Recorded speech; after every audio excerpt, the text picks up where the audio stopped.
So hello everyone and welcome back to my channel. In today's video we are going to be looking at preface to Shakespeare जो कि आपके doctor Samuel Johnson का एक बहुत important critical एसे माना जाता है जिससे आपके एग्जाम में एनालिटिकल टाइप ऑफ क्वेश्चंस पूछे गए हैं. It makes it very important कि आप इस एसे की एक एक डिटेल को समझें एंड उसके साथ ही साथ ये जानने की कोशिश करें कि शेक्सपियर के बारे में आपके सैमुअल जॉनसन ने कौन से फॉल्ट्स फाइंड किए हैं, कौन से मेरिट्स के बारे में बात की है एंड कौन सी कोटेशंस कोट की हैं जो आपके एग्जाम में डायरेक्ट पूछी जा रही हैं. You people all must be aware कि आजकल हम लोग के एग्जाम में कोटेशन वाले क्वेश्चंस हम लोग को देखने को मिलते हैं जहां पे ओरिजिनल वर्क की ओरिजिनल लाइंस कोट करके पूछा जाता है कि ये किस राइटर ने बोला है, किसके लिए बोला है या फिर किस कॉन्टेक्स्ट में बोला है. तो आज के इस वीडियो में वो जितनी भी डिटेल्स आपके लिए इंपॉर्टेंट है अलॉन्ग विद कोटेशंस वो मैं आपको पढ़ाऊंगी. एंड लास्टली इस पर्टिकुलर एसे से जितने भी क्वेश्चंस पूछे गए हैं उसको भी मैं इसी पर्टिकुलर वीडियो में ही आपको क्लियर करके फुल्ली कॉन्फिडेंट करके भेजूंगी. So talking about doctor Samuel Johnson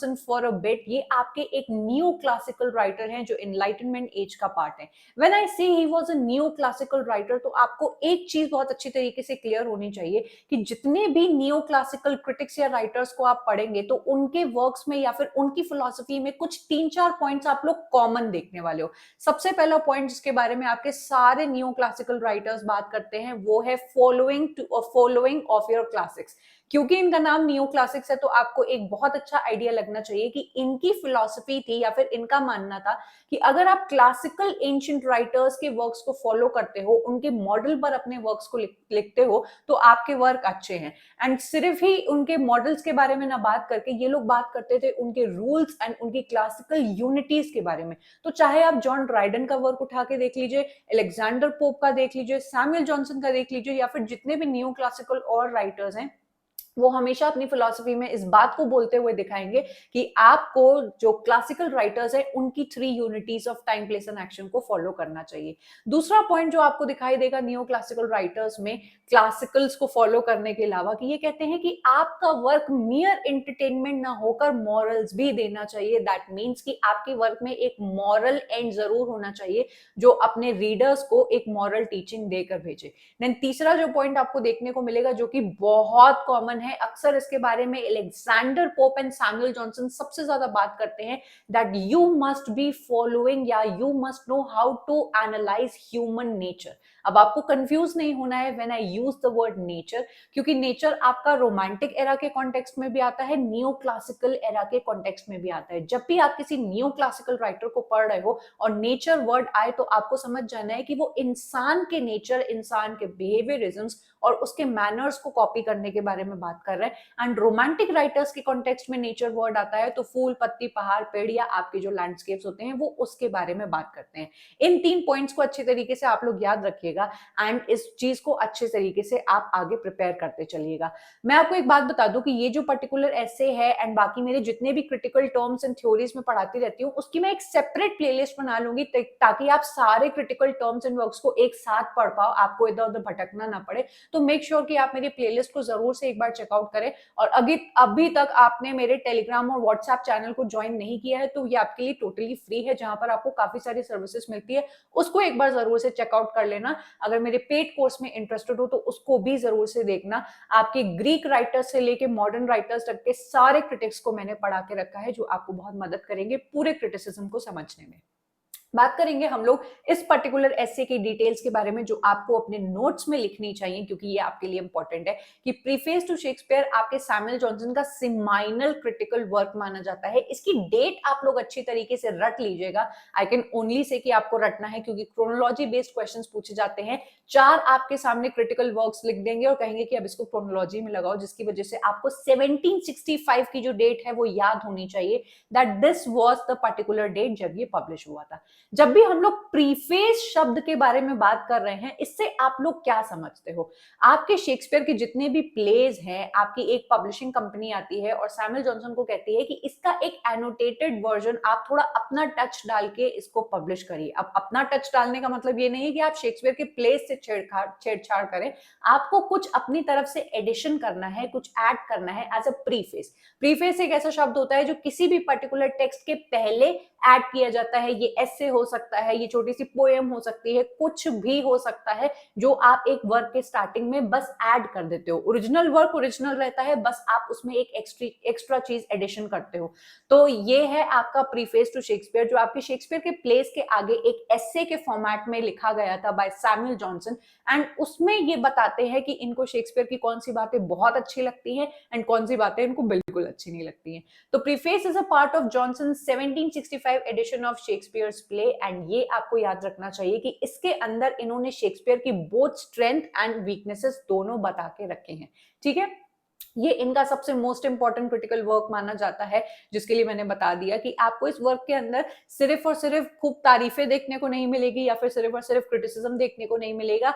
he has talked about both the praises as well as the faults, जो ये आपके शेक्सपियर के अंदर देखते हैं। तो सबसे पहले हम लोग स्टार्ट करेंगे टॉकिंग अबाउट द मेरिट्स। सबसे पहला मेरिट जो आपके सैमुअल जॉनसन को दिखाई देता है शेक्सपियर के सभी प्लेस में, वो ये है कि इनके वर्क की यूनिवर्सल अपील है and that he has a deep understanding of human nature. अब क्योंकि मैंने आपको ह्यूमन नेचर बहुत अच्छी तरीके से समझा दिया है, इस पर्टिकुलर पॉइंट या उनकी इस स्ट्रेंथ से उनके कहने का मतलब है कि आप जब भी शेक्सपियर के प्लेस को उठाकर देखेंगे तो आपको ऐसा नहीं लगेगा कि आप किसी कैरेक्टर को पढ़ रहे हो, आपको लगेगा कि आप किसी नॉर्मल इंसान की ही कहानी पढ़ रहे हो। आप हैमलेट को पढ़ेंगे तो हैमलेट आप आज के जमाने में भी देख सकते हो, एक ऐसा इंसान जो कभी डिसीजन नहीं ले पाता है।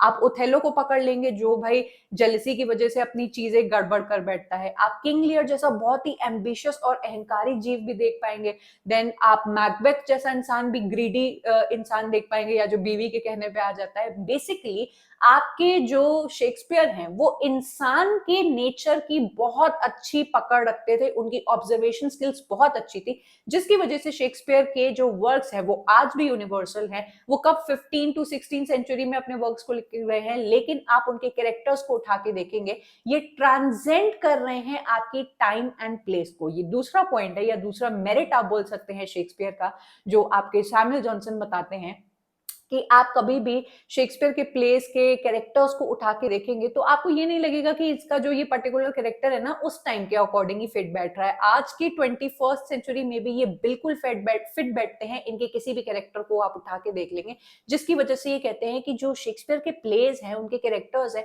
वो समय और टाइम को मात दे देते हैं एंड वो ट्रांसेंड करते हैं। एक और चीज जो आपको याद रखनी चाहिए, जो आपके सैमुअल जॉनसन ने बोली है शेक्सपियर के लिए, कि शेक्सपियर की ये आदत है कि वो आइडियलाइजिंग कैरेक्टर्स ना बना के रियलिस्टिक कैरेक्टर्स बनाते हैं। अक्सर हम लोग मूवीज में देखते हैं कि हमारे सामने एक ऐसा राजा बेटा एंड सबसे संस्कारी लड़की या संस्कारी बहू टाइप का कॉन्सेप्ट हमारे मीडिया में दिखाया जाता है कि वो गोपी बहू की तरह काम करती है एंड जी माजी करती रहती है एंड उसके अंदर अच्छी बहू होने के सारे गुण होते हैं। तो ये एक आइडियलाइजिंग कैरेक्टर हुआ, रियलिस्टिक कैरेक्टर नहीं हुआ। सब बहुएं ऐसी नहीं होती हैं।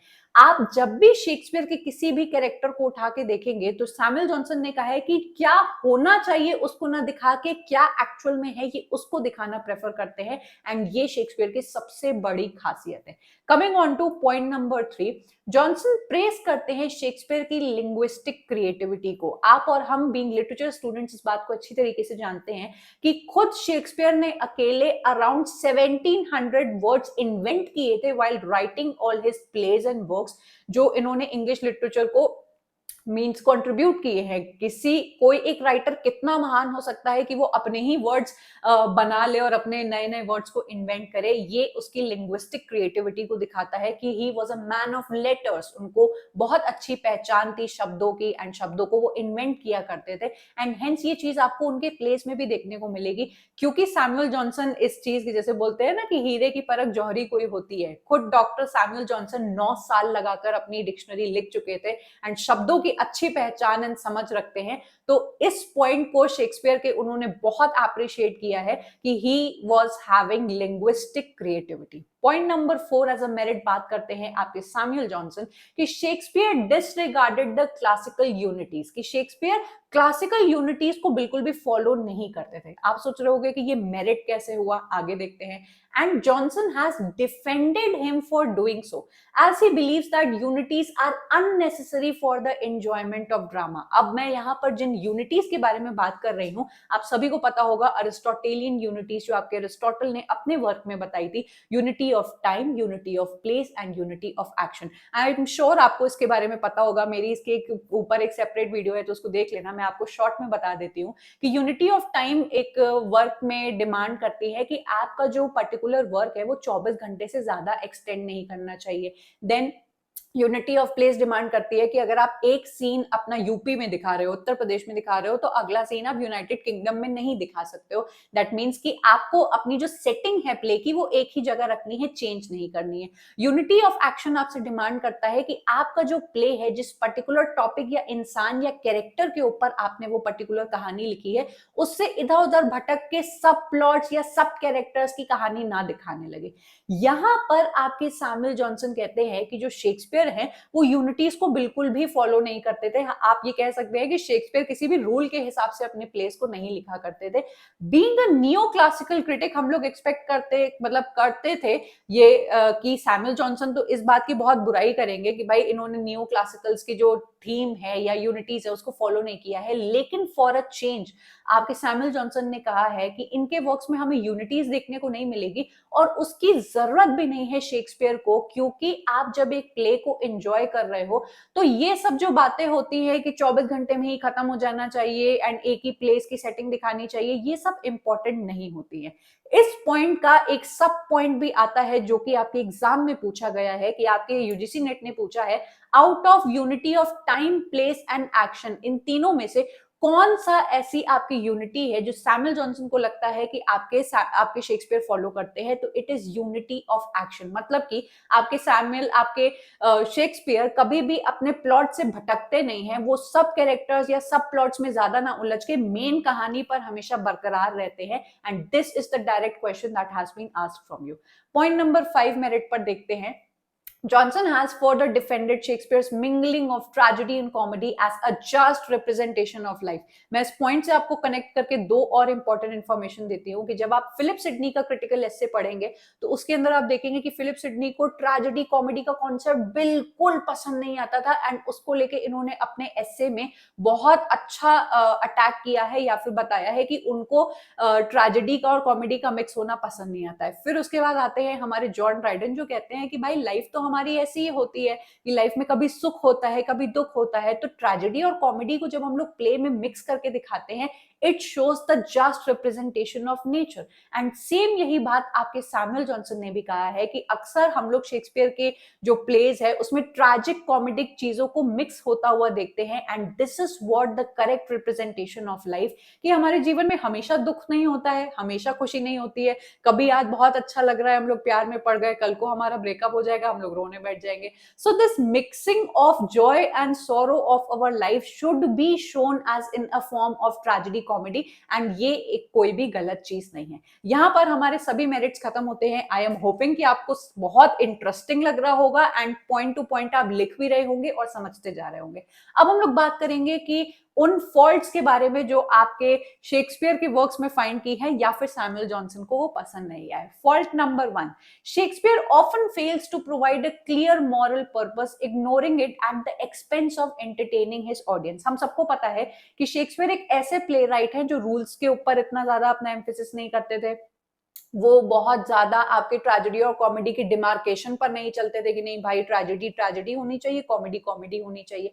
एंड हेंस आप उनके वर्क्स में सैमुअल जॉनसन के अकॉर्डिंग देखेंगे कि मॉरल पर्पस या मॉरल टीचिंग आपके ऑडियंस को मिले ना मिले, उनको मजा बड़ा आता है। हम लोग अक्सर मूवीज देखने जाते हैं तो पहले की मूवीज में आपको जरूर कोई ना कोई लेसन देखने को मिल जाता था, कोई सीख देखने को मिल जाती थी, पर आजकल हम लोग ऐसी मूवीज होती है जो बस हम लोग एंटरटेन होकर आते हैं। There is not necessary involve a very moral teaching कि हम लोग आज इस मूवी को देखकर कुछ सीख कर आए हैं, लेकिन मजा हम लोग को मिला।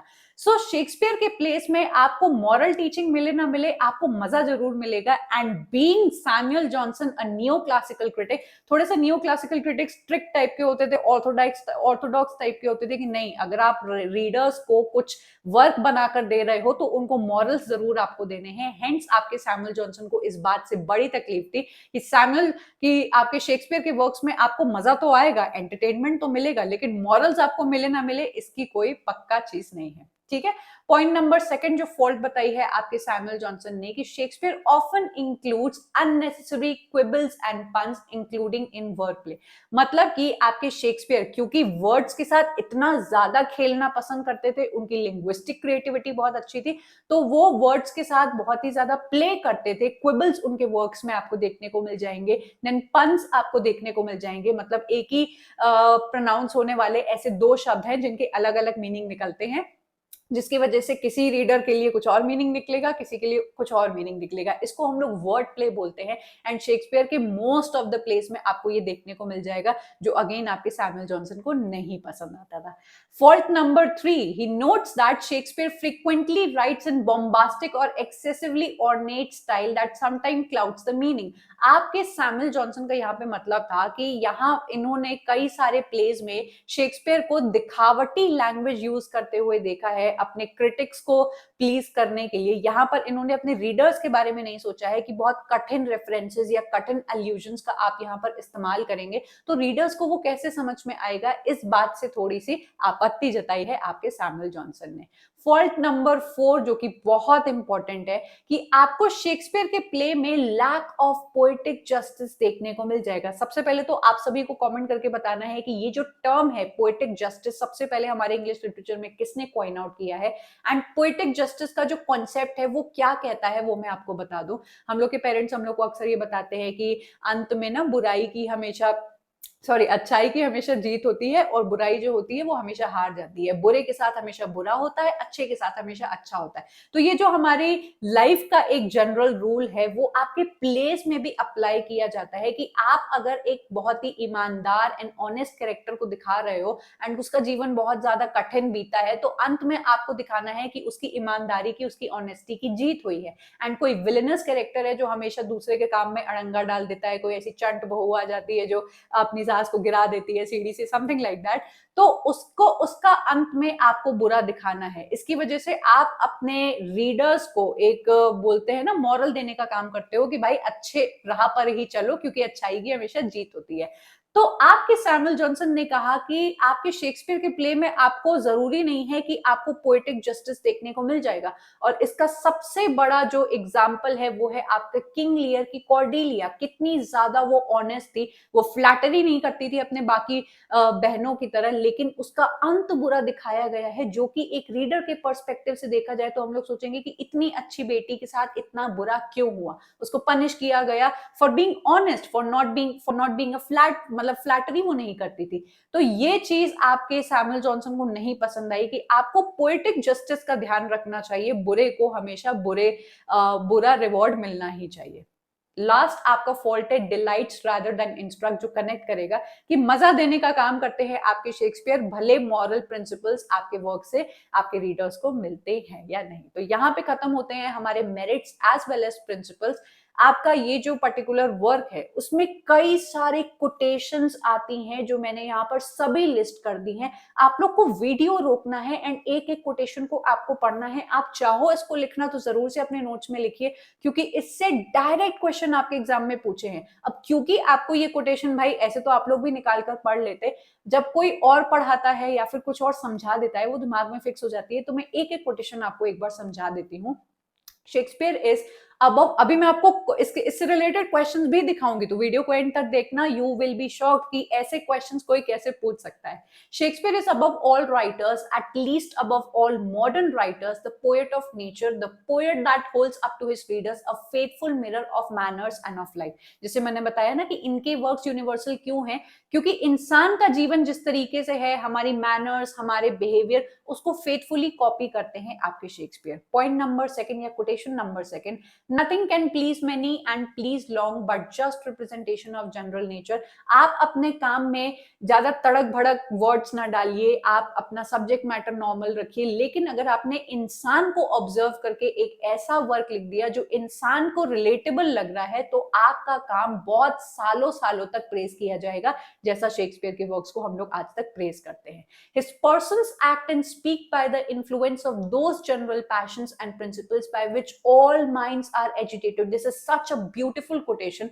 इन्होंने कहा है शेक्सपियर के कैरेक्टर्स के लिए कि शेक्सपियर के कैरेक्टर कोई बनावटी कैरेक्टर नहीं है। जिन जिन चीजों से, ईर्ष्या से, एम्बिशन से, जेलसी से, देन बहुत ज्यादा आपके इनडिसिसिवनेस से, ये जो क्वालिटीज होती हैं हम इंसानों के अंदर भी होती हैं, वही सेम चीज आपको शेक्सपियर के कैरेक्टर्स में भी देखने को मिल जाएगी। एंड हेंस इनको ये कहते हैं कि जिन चीजों से एक नॉर्मल इंसान का माइंड परेशान रहता है, उन्हीं चीजों से शेक्सपियर के कैरेक्टर्स का माइंड भी परेशान रहता है, which is completely true. Then दूसरा कोटेशन हम लोग के सामने है, Shakespeare plays are not in the rigorous and critical sense either tragedies or comedies but compositions of a distinct kind। इनकी ट्रेजेडी कॉमेडीज को कहा है कि आप इसको कैटेगरी में नहीं डाल सकते हो, ये एक यूनिक वर्क बना के हमारे सामने रखते हैं, जो कि दोनों के मिक्सचर का एक बहुत ही अच्छा नमूना है। देन एक बहुत बड़ी हम लोग के सामने कोटेशन आती है, I will read that for you. The necessity of observing the unities arises from the supposed necessity of making the drama credible. हम लोग यूनिटीज का इस्तेमाल तभी करते हैं जब हम लोग चाहते हैं कि भाई हमारा वर्क क्रेडिबल दिखाई दे, जैसा क्लासिक्स बताकर गए हैं, रूल के अकॉर्डिंग दिखाई दे। But the spectators are always in their senses and know from the very first act to the last that the stage is only a stage and the players are only players. हमारे classical writers ये जो बताकर गए कि भाई 24 घंटे के अंदर आपको प्ले खत्म कर देना है, आपको अपनी सेटिंग चेंज नहीं करनी है, आपको मल्टीपल सब प्लॉट्स नहीं बनाने हैं। आपकी ऑडियंस को पता है कि भैया हम लोग थिएटर में प्ले देखने आए हैं, तो चाहे आप उसको 24 घंटे की कहानी दिखाओ, चाहे उसको 10 साल लैप्स करके एक कहानी दिखाओ, उनको फर्क नहीं पड़ता है, वो बस अपने आप को एंटरटेन करने आए हैं।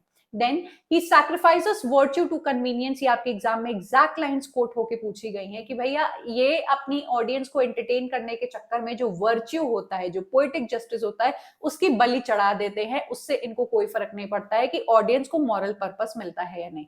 A quibble was to him like a fatal Cleopatra for which he lost the world and was content to lose it। आपकी दिन एंटनी और क्लियोपैट्रा की जो शेक्सपियर की कहानी है, आपने देखा है कि एंटनी कैसे अपना राजपाट, अपना सब कुछ क्लियोपैट्रा के प्यार में बिल्कुल छोड़ देता है, गवा बैठता है सिर्फ और सिर्फ क्लियोपैट्रा के प्यार के लिए। तो शेक्सपियर के लिए आपके सैमुअल जॉनसन ने कहा है कि जिस तरीके से एंटनी पागल था क्लियोपैट्रा के पीछे, आपके शेक्सपियर पागल हैं for the use of quibbles and puns. की इतना इनको प्यार है अपने क्विबल्स एंड पंस से कि कैरेक्टर का डिक्शन खराब हो रहा है, इससे इनको कोई फर्क नहीं पड़ता है, ये जरूर से अपने वर्क में क्विबल्स एंड वर्ड प्लेस डालते हैं। ठीक है, देन आई होप आप लोग को ये जो कोटेशंस है, यूजुअली कोई बच्चा रटने बैठेगा तो उसका दिमाग खराब हो जाएगा, इन रिलेटेबल एग्जांपल्स के थ्रू ये कोटेशंस आपको इजी लग रही होंगी। अगर इजी लग रही हैं तो do let me know through a comment of yours. मुझे फीडबैक आपके सुन के थोड़ा सा कॉन्फिडेंस मिलता है एंड मोटिवेशन मिलता है। ठीक है, the dialogue of this poet is often too exuberant perhaps to please the critic though not to please the common hearer. इन्होंने ये पॉइंट बोला था कि काफी ऑर्नामेंटल एंड अल्यूसिव स्टाइल का कभी कभी इस्तेमाल करते थे शेक्सपियर अपने क्रिटिक्स को प्लीज करने के लिए, चाहे वो ये भूल जाते थे कि रीडर्स को ये कठिन कठिन भाषा नहीं समझ में आएगी। Then his drama is the mirror of life. ये बहुत ही इंपॉर्टेंट लाइन है, आप पूरा वीडियो को रोक के पढ़ लेना, लेकिन जो इंपॉर्टेंट हाईलाइटेड लाइन थी वो मैंने हाईलाइट कर दी है। Now you have to keep this in mind कि आज हम लोग ने प्रीफेस टू शेक्सपियर पढ़ा है, लेकिन आपके सैमुअल जॉनसन के और भी कई क्रिटिकल वर्क्स हैं जो आपके एग्जाम में इससे भी ज्यादा पूछे जाते हैं। Preface to dictionary, preface to Shakespeare, history of Rasselas, lives of the most eminent English poets, जिससे मेजॉरिटी ऑफ द क्वेश्चंस बने हैं। मैंने ये सब कुछ पढ़ा के रखा है अपने कोर्स के अंदर, and not only Samuel Johnson, मैंने सभी ग्रीक क्रिटिक्स, रोमन क्रिटिक्स, आपके एलिजाबेथन क्रिटिक्स, सब एजेस वाइज सिग्रीगेट करके मैंने इस कोर्स में कंबाइन करके इसी तरीके से एक एक क्वेश्चन के साथ एंड कोटेशन के साथ पढ़ाया है। आप चाहो तो एक बार जरूर से चेकआउट करो, आप फ्री वीडियोस देखिए, आपको अच्छा लगे तो ही आप इसको अवेल कर सकते हैं। चलिए अब हम लोग क्वेश्चंस को देखेंगे और देखेंगे कि जो पढ़ा है उससे क्वेश्चंस आ भी रहे हैं या नहीं, हमारे क्वेश्चंस बनते हैं या नहीं। Who among the following observed that nothing can please many and please long but just representation of general nature? अब आप इमेजिन करो कि आपके एग्जाम में ये कोटेशन सामने आ जाती, आपने इसका ना अगला पढ़ा ना पिछला पढ़ा, आपको कॉन्टेक्स्ट ही नहीं पता है, तो आप कैसे समझ पाते कि ये जो लाइंस हैं वो आपके सैमुअल जॉनसन ने शेक्सपियर की वर्क्स के लिए बोली है? लेकिन क्योंकि आपने इसको इतने अच्छे तरीके से रिसीव किया, तो अब आपके लिए ऐसे क्वेश्चंस को बनाना इजी होगा। Now analytical type of questions जो आपके सामने हैं वो ये हैं। From among the following, identify the two correct statements in Johnson's criticism of Shakespeare. आपके शेक्सपियर के लिए कई सारी बातें बोली आपके सैमुअल जॉनसन ने, सिर्फ 2 करेक्ट स्टेटमेंट आपको ढूंढने हैं जो आपको आपके जॉनसन ने बोले हैं। पहला मैं आपके लिए रीड करूंगी, His Athenians are not sufficiently Greek and his kings not completely royal. मैंने आपको इतने सारे पॉइंट्स पढ़ाए, ये वाला पॉइंट कहीं पे भी अपीयर नहीं होता है जहां पे सैमुअल जॉनसन उनके किंग्स या एथेनियंस के बारे में कुछ बोलते हुए दिखाई दे रहे हैं। Point number B, he sacrifices virtue to convenience and is more careful to please than to instruct. आपके 2 अलग अलग कोटेशंस की लाइन यहां पर ऐड की गई है जिसकी वजह से ये हमारा आंसर हो जाता है। Point number C, he adheres to strict chronology and gives to one age or nation only its own customs and opinions. कुछ भी ऐसा हम लोग ने नहीं पढ़ा, शेक्सपियर कभी भी क्रोनोलॉजी, कोई भी रूल, कोई भी सेग्रीगेशन फॉलो नहीं करते थे। Point number D, he sacrifices reason, property and truth to pursue even a poor and barren quibble. जो क्लियोपात्रा वाले मैंने आपको एग्जांपल दिया कि इतना प्यार था आपके शेक्सपियर को क्विबल्स एंड पन से कि वो जरूर इसको अपने वर्क्स में लिखा करते थे। तो अब आप लोग मुझे कमेंट करके बताइए, जो भी पॉइंट्स मैंने आपको बताए उसके वजह से ही आपके लिए इतना डिफिकल्ट क्वेश्चन करना कितना आसान हो गया होगा। बस इसी तरीके से आपको क्रिटिसिज्म को रिसीव करना है एंड क्रिटिकल वर्क्स को पढ़ना है, कुछ भी कठिन नहीं है अगर आप सही तरीके से पढ़ाई करते हो। अगला क्वेश्चन जो आपके सामने दिखाई देता है, अब वीडियो को रोकना और इस पूरे बड़े से क्वेश्चन को आप लोग पढ़ लीजिएगा। I will not take a lot of your time, मैं सीधा आपके इस पर्टिकुलर पॉइंट पे आ जाती हूँ कि which of the Aristotelian dramatic unities that Johnson believe Shakespeare to observe most successfully? Unity of time, place and action में से कौन सी ऐसी यूनिटी है जो आपके शेक्सपियर में सबसे ज्यादा देखने को मिल जाएगी? Which is unity of action, ऐसा मैंने आपको ऑलरेडी बता दिया। ठीक है, अगला question, I hope you all are enjoying, do let me know your feedback as well. What is Johnson's opinion regarding the violation of 3 unities in the plays of Shakespeare? अब देखो यूनिटी से देखो दोबारा एक क्वेश्चन पूछा गया है, पहले आपका फैक्ट बेस्ड क्वेश्चन पूछा गया, देन आपका एनालिटिकल क्वेश्चन आया। तो जितने भी बच्चे सिर्फ बहुत ही कम कंटेंट कंज्यूम करके जाते हैं या ऊपर ऊपर पढ़ के चले जाते हैं, वो बच्चे ये वाले क्वेश्चंस लगा ही नहीं पाते हैं क्योंकि उन्होंने डीप में पढ़ाई की ही नहीं है। अब हम लोग इसको पढ़ते हैं और देखते हैं कि 3 यूनिटीज के बारे में हमारे कौन से स्टेटमेंट्स बिल्कुल सही बैठते हैं। पहला, Shakespeare should have followed the unities. क्या कहीं पे भी आपके सैमुअल जॉनसन ने कहा कि नहीं शेक्सपियर को तो यूनिटीज फॉलो करनी चाहिए थी? उन्होंने ऐसा बिल्कुल भी नहीं कहा। Shakespeare followed the important unity of action सैटिस्फैक्टरीली। ये पॉइंट बिल्कुल सही है, पिछला क्वेश्चन भी रिलेट करता है कि देखो यूनिटी ऑफ एक्शन तो ये फॉलो करते थे। Shakespeare place suffered because they did not follow the unities. ऐसा कहीं पे भी सैमुअल जॉनसन, ये तो बिल्कुल लालछन लगाने वाली बात हुई कि सैमुअल जॉनसन ने तो ऐसा बोला था, ऐसा बिल्कुल नहीं बोला था। Point number 4, unity of time and place arise from false assumptions. Now there are so many more things जो मैं आपको इस वीडियो में नहीं बता सकती क्योंकि उससे ये वीडियो बहुत लंबा हो जाएगा। आप चाहो तो इसकी एक डिटेल पॉइंट जाकर मेरे कोर्स में पढ़ सकते हो, जो मैंने और भी डिटेल में पढ़ा है। अराउंड 1.25 घंटे का मैंने पूरा वीडियो बनाया है जिसके अंदर आपको शेक्सपियर सैमुअल जॉनसन के सभी क्रिटिकल्स में वर्क मैंने पढ़ाए हैं। ये एक पॉइंटर वीडियो था तो बहुत कम में, अगर आप एग्जाम से पहले पढ़ रहे हो आपको मोस्ट ऑफ द डिटेल्स मिल जाएंगी, but there is always more to these critical works। ठीक है, खत्म करते हैं आज का ये वीडियो। आई होप कि आपको आज बहुत सारी नॉलेज मिली होगी कि एक क्रिटिकल वर्क की कौन कौन सी चीजों को पढ़ना होता है, किस पॉइंट ऑफ व्यू से पढ़ना होता है एंड क्वेश्चंस को किस तरीके से लगाना चाहिए। If you like this video, I am sure you going to like my course even, जहां पर आपको और डिटेल में मैंने पढ़ाया है। Do check them out. इसके अलावा मेरे बाकी कोर्सेज भी आप चेकआउट कर सकते हैं जो मैं इसी स्टाइल में पढ़ाती हूँ। आप जरूर से PYQ टेस्ट सीरीज का पार्ट बने क्योंकि यहाँ पर आपको सिग्रीगेटेड क्वेश्चंस मिलेंगे। आपके इंग्लिश इंग्लिश लिटरेचर के जितने भी पूरा सिलेबस है, आपको ब्रिटिश लिटरेचर के क्वेश्चंस लगाने हैं, आपने सिर्फ उसके क्वेश्चंस निकाल लिए, आपको लिटरेरी क्रिटिसिज्म के लगाने हैं, आपने उसके क्वेश्चंस निकाल लिए, आपको इंडियन लिटरेचर जज करना है कि आपके कितने क्वेश्चंस बन रहे हैं, तो अलग से उसके क्वेश्चंस निकाल लिए। इसके लिए आपको कुछ ढूंढना नहीं पड़ेगा, सब आपको डिजिटली आपके मोबाइल पर मिल जाएगा। मेरी सभी फ्री प्लेलिस्ट जो इस चैनल के माध्यम से आपको मिलती हैं, उसको एटलीस्ट आप जरूर से पूरा देखें, क्योंकि वो आपको एक प्रॉपर ऑर्डर में सभी क्रिटिकल वर्क्स को पढ़ा देगा, क्रिटिकल टर्म्स आपको मिल जाएंगे। मैंने कई सारी प्लेलिस्ट बना के रखी हैं जो सभी बच्चों की मदद करेंगी, तो उसको भी जरूर से आप लोग देखिएगा। मेरे टेलीग्राम एज वेल एज मेरे व्हाट्सएप चैनल पर आप लोग जरूर से अपना आए एंड उसका पार्ट बने, क्योंकि वहां पर आपको डेली बेसिस पे free PYQ test series and polls मिलते हैं। सभी चीजों का डिस्क्रिप्शन में लिंक आपको मिल जाएगा, कुछ भी आपको इधर उधर ढूंढना या भटकना नहीं पड़ेगा। Do let me know your feedback and do let me no कि नेक्स्ट इसी तरीके से कौन सा क्रिटिकल वीडियो आप चाहोगे, कौन सा ऐसे आप नेक्स्ट एक्सपेक्ट करते हो कि मैं आपका पढ़ाऊं। I am going to take your leave and I am going to meet you up next in yet another video. Up till then bye and take care.